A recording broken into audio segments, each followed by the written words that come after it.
I wasn't going to make this video because I knew it was going to be wildly cringy and just ridiculous to have on the internet. So there's that. Hi everyone. So I talked some big talk a couple videos ago when I said that I was going to make a video about a certain scene, the beach scene. So yeah, I was, talking the big talk saying I was going to do this dramatic reading of it. I chickened out. I suddenly sat down to film this and I was like, suddenly like so shy. So dramatic reading isn't going to happen, but we are going to break it down and I'm going to talk about why this scene was so funny to me. I am talking about a particular scene from Lady Midnight, which is part of the Dark Artifices series by Cassandra Clare, which is within the Shadowhunter world. It's only going to contain spoilers for Lady Midnight. That's my little warning. I don't even know what I'm saying at this point. This video is going to be a lot like this. First and foremost, not giving any hate, no negativity in any way to Cassandra Clare. I have a feeling that she probably giggles at the edited version of this scene as well, because she did actually, and thank you to everyone who sent it my way, she did actually publish the unedited version on her blog, which I will link down below, and it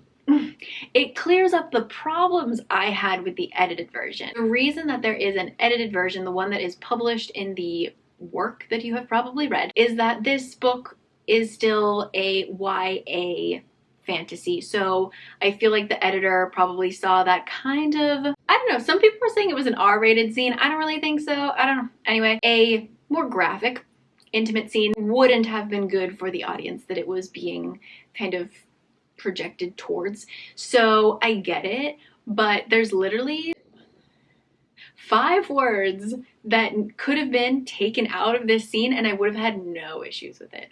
But literally she added in 5 simple words.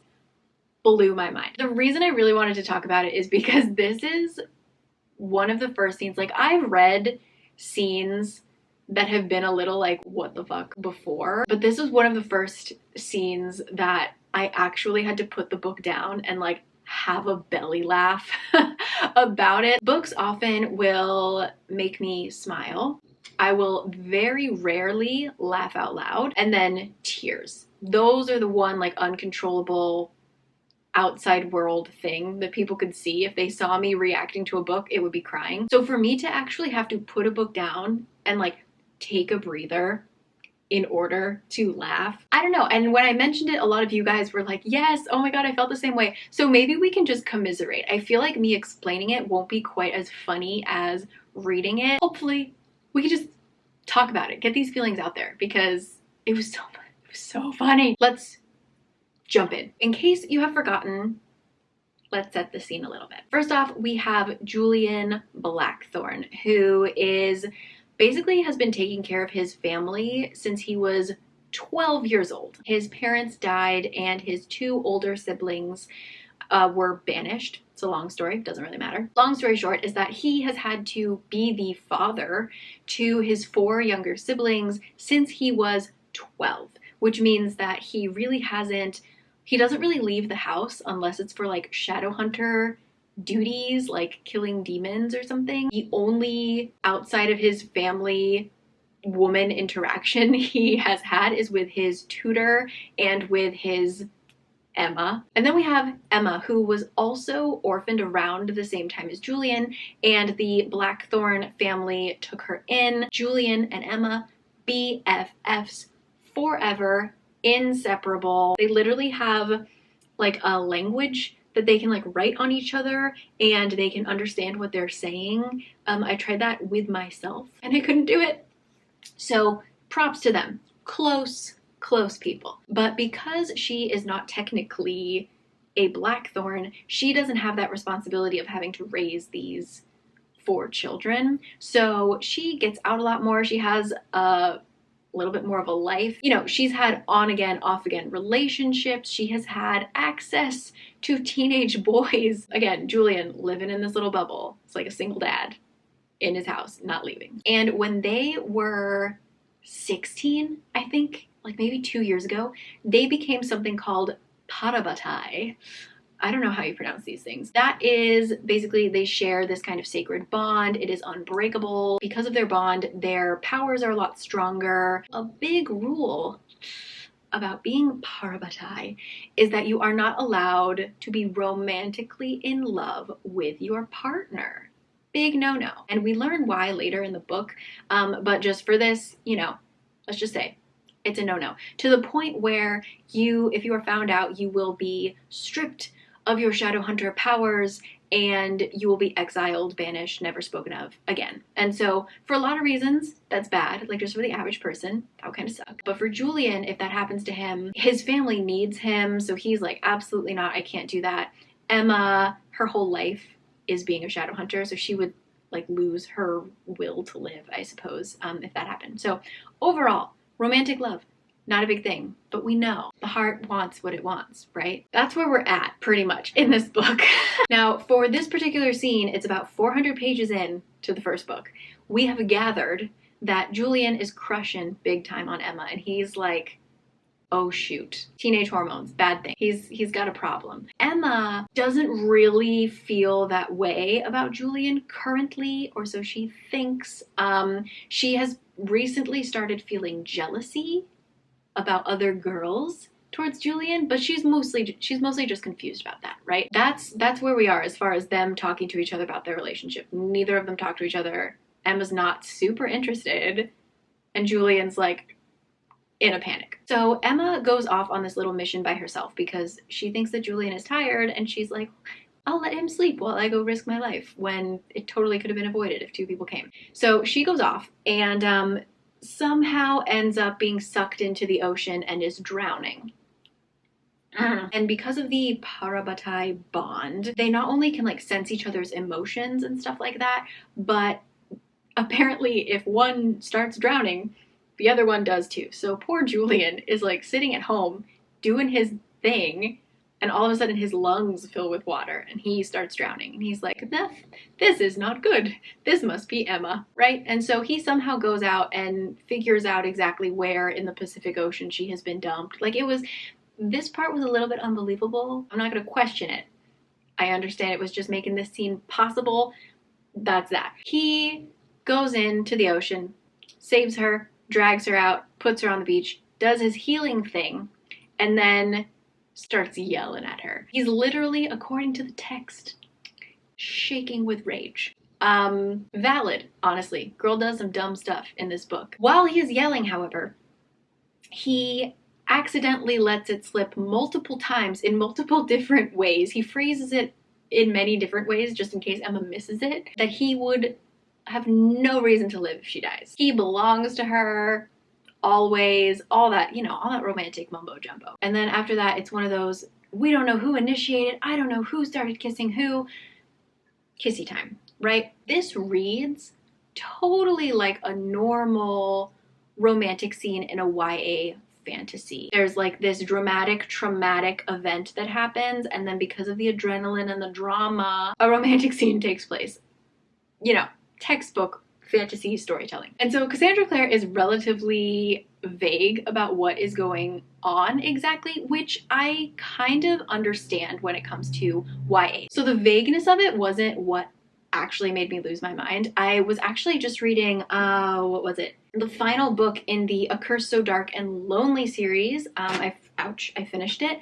And this is sidetracking, but there are two intimate scenes in that book. They're both with two different characters, two different couples, but they are like word for word the same, which kind of made me weirded out. If you guys know what I'm talking about, let me know down below. This isn't a spoiler. Basically what happens is we understand that a romantic scene is about to happen, and once they start to get intimate, we like cut it off. And you are just left to assume what happens, right? And that's pretty typical in like a YA fantasy. If it does go, I guess, a little bit more on the adult end, they tend to just kind of like cut it off and let your mind do the work. Cassandra Clare tried to show us what was happening, but be so vague that it kind of like might have been missed.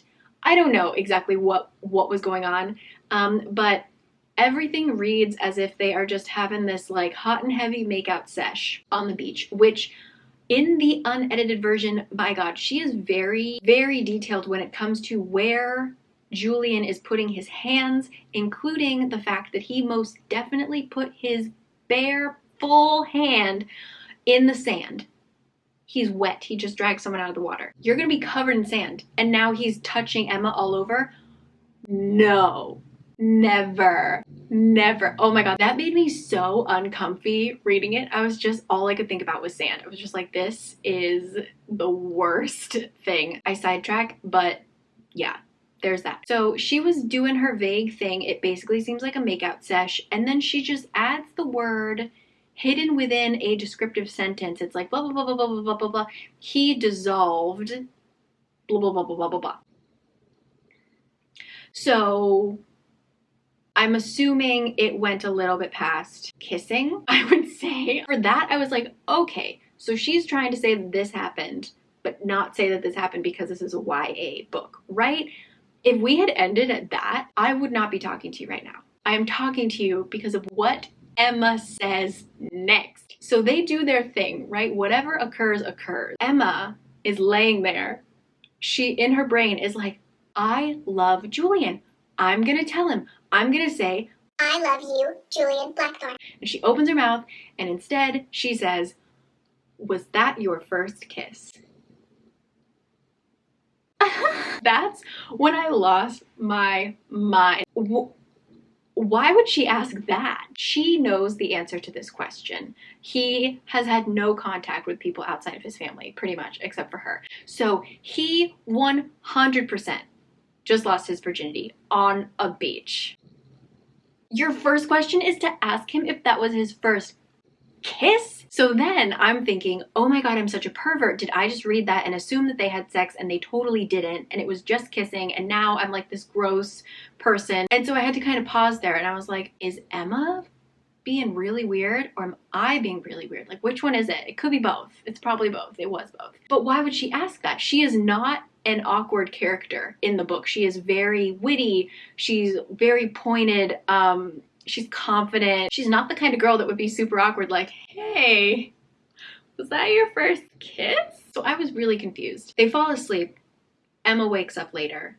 Julian in a panic. Julian's freaking out because, number one, somebody saw them. But number two, he's freaking out because they didn't use protection. And so now I'm thinking, wait, so what did you actually do? Do Shadowhunters need protection from kissing, or did you do something a lot more? And then Emma's just being really weird and Julian answered her question and it wasn't like awkward. He kind of like joked with her and it was a jolly good time. And so I'm thinking like, why is it so weird? Like, why is this so strange? If you actually read the unedited version, it is very clear what is going on. And Emma doesn't say anything weird. Emma's totally fine and normal and chill. And they don't have this weird conversation. That's where I lost my mind. And that's where I had to put the book down and just laugh. And then it kind of made every other intimate scene that followed equally as hilarious because all I could think about was like, was this your first kiss? I don't know. Basically, I just found it to be very funny and I think it was an interesting call on the editor's part or whoever chose to do this. Cassandra Clare is, in my mind, really great at writing dialogue. I love her banter, the wittiness of her characters. So for her to make such a strange piece of dialogue, I just would love to know why. Anyway, that was, again, I wasn't going to make this video because I knew it was going to be wildly cringy and just ridiculous to have on the internet. So there's that. But consider this my Valentine's Day gift to you. So many people requested it and I said I was going to do it, so I got to do it. You can read the unedited version below. I also have a playlist. I've started to make book playlists. So I have one from the Cruel Prince. I have one inspired in fact buy this series, the Dark Artifices, then by the time that this is up, hopefully I will also have a Six of Crows inspired playlist out on Spotify. So yeah, that will be linked below. But yeah, I'm sorry that I made this, honestly. But I hope that this killed some time in your life, and maybe you'll go back and read this and giggle a little bit. Overall, I just want to know what's going on, what happened, why is this happening, and yeah, I wish you all nothing but the best. Looking forward to Chain of Iron coming out on March 3rd. Yeah, I'm gonna go calm down and edit this and send this off to the internet where it will live possibly forever, which is terrifying to think about. So happy Valentine's Day. This is how much I love you guys. And let me know your thoughts down below about the scene on the beach. There's just a lot to unpack, I think, in the Dark Artifices. Actually, this is getting so long, but I didn't really I thought that this was my least favorite, actually, of all of them. It has grown on me so much. The fact that, I know that the Mortal Instruments, they went to fairy, but just the fact that, like, there's so much going on in this one. At first I didn't like it, but now I liked it a lot more.